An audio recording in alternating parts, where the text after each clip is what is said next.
ब्रह्मदेव, जिस स्थान पर शिवलिंग होता है, लोग उसे कंकर पत्थर कुछ भी समझ लेते हैं, पर जिस स्थान पर शिवलिंग होता है वो स्थान शिवालय, मेरा 12 ज्योतिर्लिंग का स्थल, चारों धाम का स्थल, सारी नदियां, पवित्र नदियां, सरोवर, कुंड, बावड़ी, सब शिवलिंग के सम्मुख में होते हैं। मेरी जीजियों, मेरे जीजाओं, मेरी बेटियों, मेरे बेटाओं, मेरी माताओं, मेरे भाई, इसका स्मरण रहे। शंकर के मंदिर में अगर रोज जल चढ़ाने जा रहे हो तो तुम रोज चारों धाम कर कर आ रहे हो, सारी नदियों का स्नान कर कर आ रहे हो, सारे सुख तुम्हारे अनुकूल है, सारे सुख तुम्हारे। किसी ने कह दिया शंकर जी पे चढ़ा हुआ जल नहीं पीना चाहिए, हम कहें गंगा जी कहां से निकली, जम के तो बोलो, शंकर जी के सिर से। फिर मरते समय गंगा जल भी मत पीना, वो भी तो शंकर का चढ़ा हुआ ही है। एक शिवलिंग पर चढ़ा गया जल, शिव महापुराण की विद्येश्वर संहिता कहती है शंकर पर चढ़ा गया जल जब जीव पीता है, चरणामृत भगवान शंकर का चढ़ा हुआ जल जब आचमन करता है, उसके सारे ताप, सारे पाप केवल उस जल को स्पर्श कर कर पीने से ही समाप्त हो जाते हैं। ये विद्येश्वर संहिता, विद्येश्वर संहिता। एक लोटा जल शिव जी के मंदिर में जा रहा है ना, वो अपना समय निकाल कर देखना, पहले का समय जब से शंकर जी के मंदिर में जाना चालू करा उस समय और उसके पहले का समय, जब शंकर के मंदिर में तुम मंदिर का ही पानी भरते थे, मंदिर का ही पानी भरकर शंकर जी को चढ़ा देते थे, एक वो समय था। और एक आज का समय, अपने घर का जल, अपने घर का लोटा, अपने घर से चलकर मंदिर तक जाते हो, एक आज का समय, दोनों का अंतर निकाल कर देखना कि पहले कितने धक्के खाए हैं और जब से जल चढ़ाना चालू करा तब से महादेव ने हाथ पकड़ा कि नहीं। जरा अंदाजा लगा कर देखो, पहले का समय और आज के समय का अंदाजा लगाइएगा कि पहले कितने धक्के खाए, पहले कितनी तकलीफ की जिंदगी चलती थी। आज मेरे शंकर से एक लोटा जल जो तुम लेकर जाती हो वो जल साधारण नहीं होता। शिव महापुराण की कथा कहती है, घर में जो रसोई घर होता है, वो रसोई घर में जो परिंदा होता है, जो हंडा होता है, जो मटका होता है, जो पानी का स्थान होता है, उसको हमारे यहाँ पितरों का स्थान कहते हैं। कौन सा स्थान है, जम के बोलो जरा, पितृ। रसोई घर अन्नपूर्णा का स्थान, पानी का स्थान पितरों का स्थान, पितरों के उस मटके में से, हंडे में से पानी भरा, अन्नपूर्णा के उस रसोई घर से लेकर चले, घर के अंदर से लेकर सीधे शिवालय में पहुंच गए, शंकर जी को समर्पित कर दिया। पहले के समय में वास्तु दोष, पितृ दोष, काल सर्प दोष इतने होते थे, इतने होते थे, जिसको पत्रिका दिखाओगे वो बोलेंगे काल सर्प दोष है, पितृ दोष है, वास्तु दोष है, ये दोष है, इधर की दरवाजा तोड़ो, इधर बाथरूम बनाओ, इधर की सीढ़ी हटाओ, यहाँ बनाओ, सब कुछ कर कर देख लिया। जब सब कुछ कर कर देख लिया और लाभ नहीं मिला, तब एक काम कर कर देख लो, मेरे शंकर के मंदिर में जाना प्रारंभ कर कर देख लो, तुम्हें लाभ मिलना प्रारंभ। उसकी चौखट पर, उसकी शरणागति में, उसके द्वार जाकर दे। एक पत्र, सारी दुनिया में ठोकर खाया, आखिरी में जब तुम्हारा दिल कर जाए कि शिव पुराण में सब क्या है, जब तुम्हारा मन कर जाए कि शिव महापुराण का लोग इतना विरोध करते हैं, शिव महापुराण के लिए लोग कह देते हैं श्री शिवाय नमस्तुभ्यं मत बोलो, एक लोटा जल मत चढ़ाओ, शंकर पे चढ़ा हुआ जल मत पियो, बेलपत्र मत खाओ, शंकर पर पूजन मत करो, शिवलिंग का स्पर्श मत करो, ये दुनिया के लोग करें। आखिर शिव पुराण का इतना विरोध हो रहा है तो शिव पुराण में आखिर ऐसा क्या है? अपने घर में एक गीता प्रेस गोरखपुर की शिव पुराण लेकर आ, उसका अध्ययन करो, प्रेम से बैठकर पढ़ो और पढ़ने के बाद विचार करो कि शिव पुराण में क्या लिखा है। सारी दुनिया में ठोकर खाने के बाद जो शिव की शरण में जाता है, मेरा महादेव उसका हाथ पकड़कर पार उतार देता है। ये शिव पुराण। महाराज महाराज ने, जो कथा के इतने रसिक थे कि उनकी कथा जब होती थी तो हजारों हजारों भक्त, जैसे लाखों भक्त आज शिवपुराण की कथा को प्रियता से आनंद से श्रवण करते हैं। श्रीमद् भागवत कथा का प्रचार करने वाले इस पृथ्वी पर, भागवत कथा को जन जन मानस तक पहुंचाने वाले इस पृथ्वी पर अगर सबसे श्रेष्ठ वक्ता अगर कोई हुए हैं तो परम पूज्य श्री डोंगरे जी महाराज हुए हैं, जिन्होंने घर घर तक भागवत को पहुंचा दिया। अब जिन्होंने घर घर तक भागवत को पहुंचाया, श्री डोंगरे जी महाराज, उस समय की बात है, बहुत पहले। आप कभी बनारस जाएं, आप कभी काशी जाएं, आप कभी वाराणसी जाएं, आप कभी बनारस के लिए जाएं, तो बनारस में जाकर, काशी में जाकर पूछिएगा, डोंगरे जी महाराज का चरित्र कोई भी बता देगा।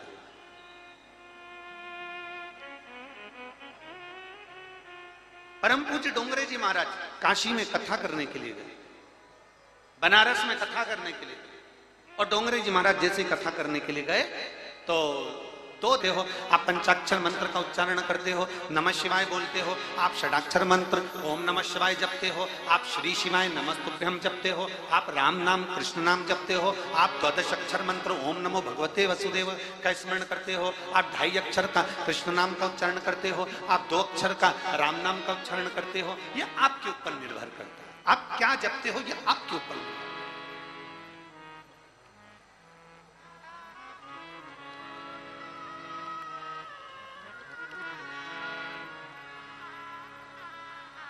बस इतना याद रखो,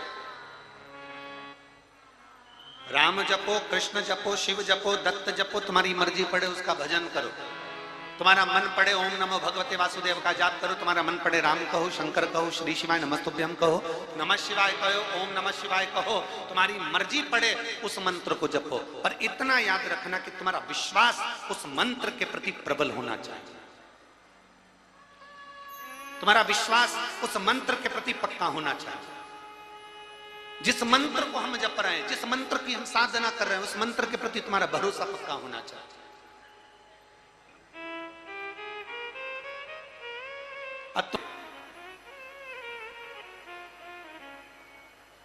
मां का हाथ हमारे ऊपर हो,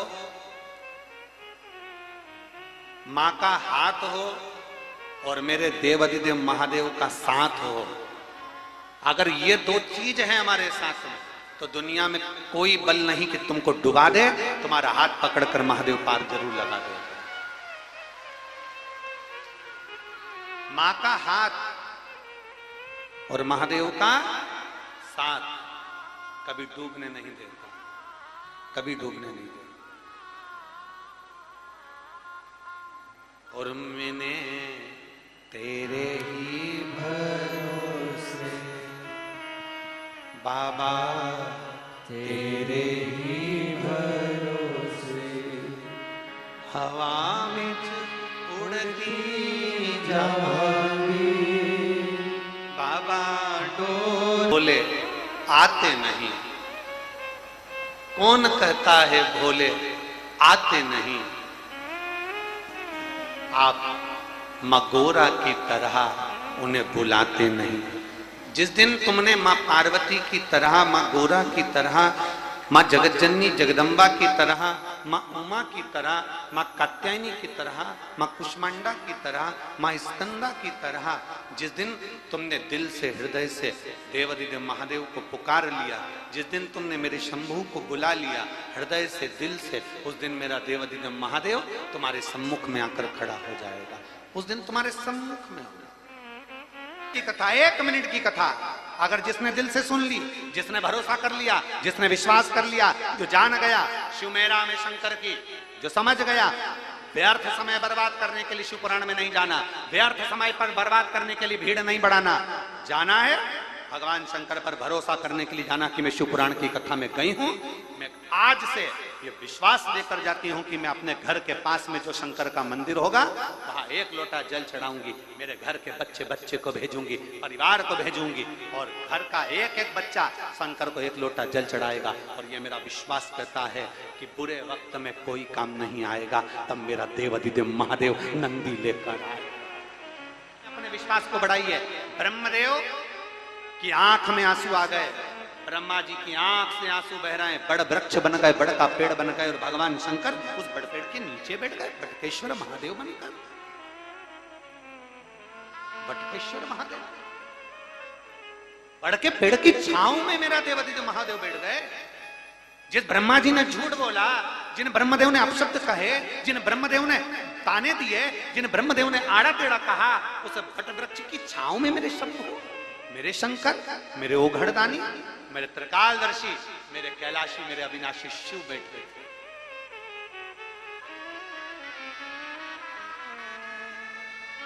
शंकर बैठ गए। और महाराज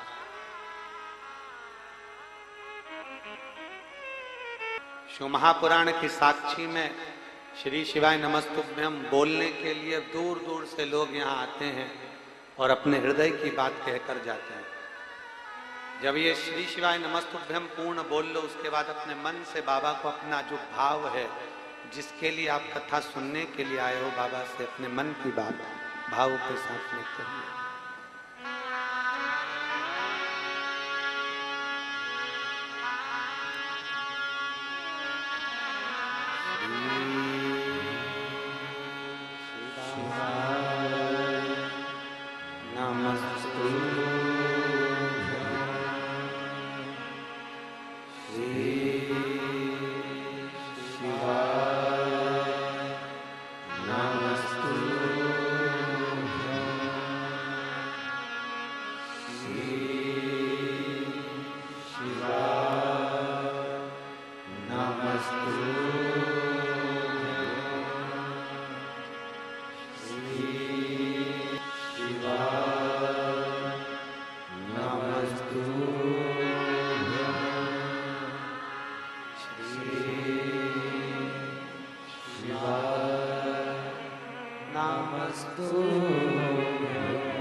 अपनी सामग्री साथ में लेकर 50 रुपए ऑटो के अपने खर्च कर कर, पैर से अपने चलकर तुम शिव महापुराण की कथा में जा रहे हो, तो क्या शंकर तुमको खाली भेज देगा? खाली भेज देगा? अपना छाता, अपना बिछाना, अपना ओढ़ना, अपना खाना, अपना पीना, अपने 50-100 रुपए खर्च कर कर कथा तक पहुंचना, कोई बस नहीं, कोई गाड़ी नहीं, कुछ भी नहीं, साधन नहीं, अपने पैसे से आ रहे हो, अपना खर्चा कर कर जा रहे हो, तो क्या बाबा तुमको ऐसे ही छोड़ देगा? लोग कहते हैं शिव महापुराण के पंडाल में बैठकर जो मांगा जाता है शिव वो देता है। ऐसा क्या है शिव पुराण में? हम कहते हैं कभी दिल लगाकर एक बार बाबा के पास में आओ तो बाबा क्या देता है मालूम पड़ जाएगा। 3 महीनों में मालूम पड़ जाएगा। शिव कहते हैं ब्रह्मदेव दुनिया के लोग मुझे कंकर समझते हैं, शिव कहते हैं ब्रह्मदेव दुनिया के लोग मुझे पत्थर समझते हैं, दुनिया के लोग मुझे केवल कंकर पत्थर समझते हैं। जिस शिवालय में मेरा शिवलिंग विराजमान होता है ना ब्रह्मदेव, जिस शिवालय में मेरा शिवलिंग विराजमान होता है ना ब्रह्मदेव, वो स्थान साधारण नहीं होता। 12 ज्योतिर्लिंग सारे तीर्थ मेरे शिवालय के सम्मुख में आकर विराजमान रहते हैं। सम्मुख ये मेरी जीजियों, मेरे जीजाओं, मेरी बेटियों, मेरे बेटाओं, मेरी माताओं, मेरे भाई, जितने आस्था चैनल पर कथा सुन रहे हैं, जितने फेसबुक यूट्यूब पर कथा सुन रहे हैं, और जितने लाखों की संख्या में कथा के पंडाल में जगह नहीं, आप लोग कीचड़ में बैठकर, बाहर बैठकर लाखों की संख्या में कथा सुन रहे हैं। एक मन में भाव रखना, दुनिया के लोग बद्रीनाथ एक बार जाते हैं, यमुनोत्री गंगोत्री एक बार जाते हैं, द्वारका रामेश्वरम जगन्नाथ एक बार जाते हैं, पर विचार करना जो शंकर जी के मंदिर में रोज जल चढ़ाने जाता है वो चारों धाम रोज जाता है। जो शिव जी के मंदिर में जल चढ़ाने जाता है वो चारों धाम रोज जा रहा है, प्रतिदिन जा रहा है।